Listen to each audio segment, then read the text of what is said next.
अगर आप भी चाहते हैं कि रिमझिम रिकॉर्डिंग स्टूडियो का ऑडियो और वीडियो सबसे पहले आप तक पहुंचे, तो चैनल को सब्सक्राइब करना ना भूलें, साथ में बेल आइकन को जरूर दबाएं।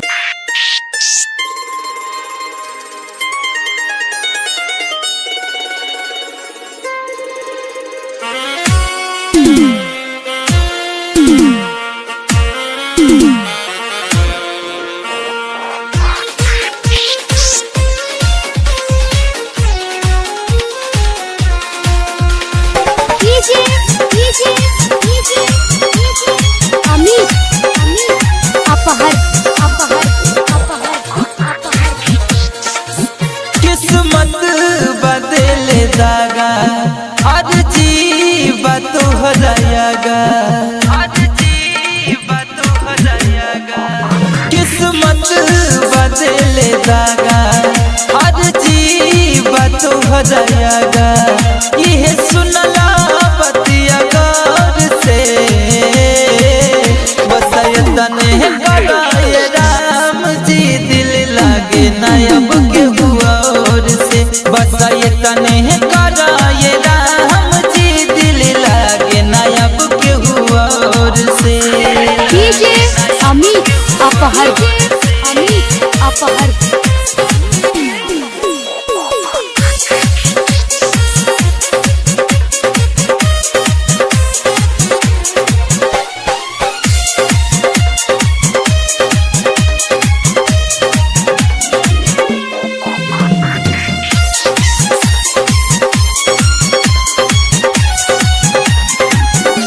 कैसे के जियब ऐसा दिल बा जखम हो, सातो जन्म के लिहल टूटल बा कसम हो।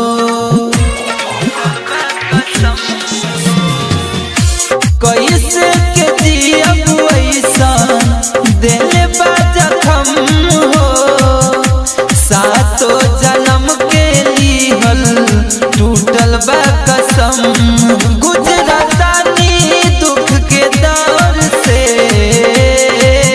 बसयतने कराए राम जी, दिल लागे नायब के हुआ और से बसयतने कराए राम जी, दिल लागे नायब के हुआ और से।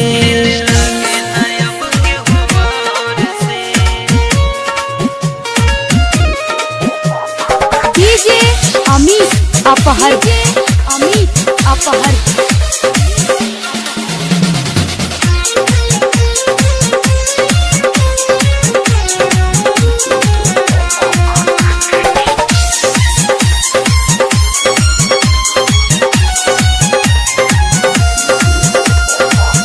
जे करा के चाहनी है छोड़ले बसात हो, चल गईली दूर हमसे रहे जे हमारा पास हो।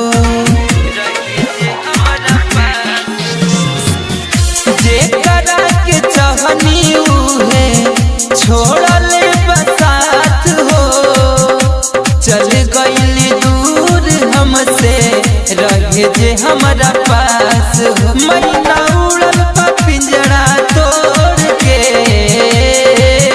बसयतने कराए राम जी, दिल लागे नायब के हुआ और से बसयतने कराए राम जी, दिल लागे नायब के हुआ और से।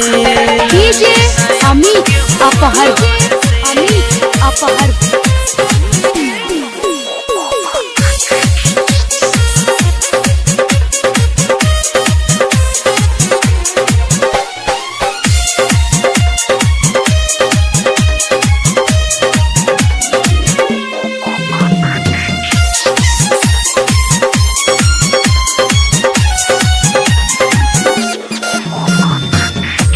बारुन के जिंदगी अब तक भइल सुनसान हो, मुकेश के साथ जब से चल गईली जान हो।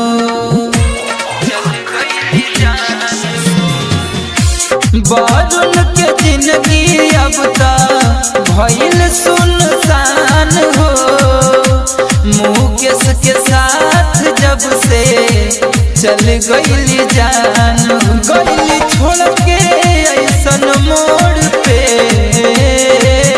बस तने कराए राम जी दिल लागे नया